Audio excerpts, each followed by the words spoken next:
We also have some breaking news to bring you out of British Columbia. The province just cancelled all tsunami advisories in the coastal regions. Now, those alerts were put in place last night following an 8.8 magnitude earthquake that shook Russia.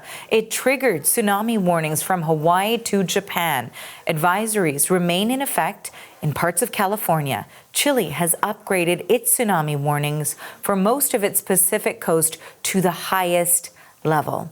And the CBC's Marianne Demain has been tracking all of this for us this morning as things continue to develop. So what is the latest right now? Yeah, we're keeping an eye on what's happening on the U.S. West Coast, particularly in the area of Northern California. That's where some tsunami warnings remain in place for some areas there. We know Crescent City has already reported seeing some waves about 1 meter high. Some mild flooding, nothing too serious, but they are concerned that the waves could get bigger over time. So we're keeping an eye on that. Let's look at some images from Hawaii, though, because it was under a tsunami warning at one point, but that was then downgraded to an advisory, which means they are still concerned about strong waves and strong currents. But that means an evacuation order that was in place for all of the people who live near the water there and forced to move inland. They can now return back home, but they are keeping an eye on the situation there.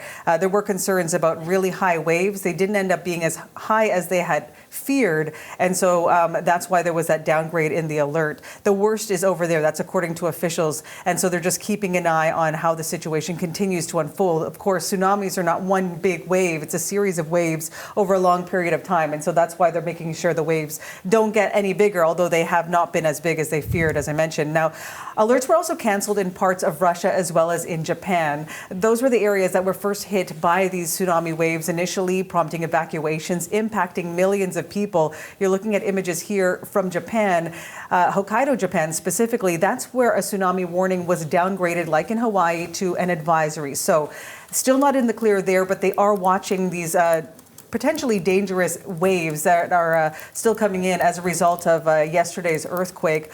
Also, French Polynesia's Marquesa Island under a tsunami warning. Officials there bracing themselves for waves that could be higher than 4 meters. So that is the warning. Doesn't look too bad right now based on these images. But again, as I mentioned, it is a series of waves over a period of time. And so they may be starting off slowly. They are preparing for much bigger waves. The other update, as you heard Arthi mention, Santiago, Chile, upgrading its tsunami warning for most of its Pacific coast to its highest level. Now, when there is a tsunami, there is a 3-tier warning system. At the highest point is the warning. That means they're preparing for a major tsunami flood wave, which would prompt an evacuation. Below that is an advisory, which means that they are concerned about the dangerous conditions along the shorelines.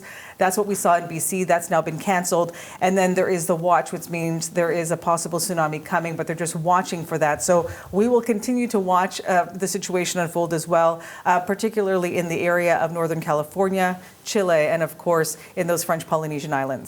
Okay, thank you for the latest on this. That is the CBC's Marianne Demain reporting.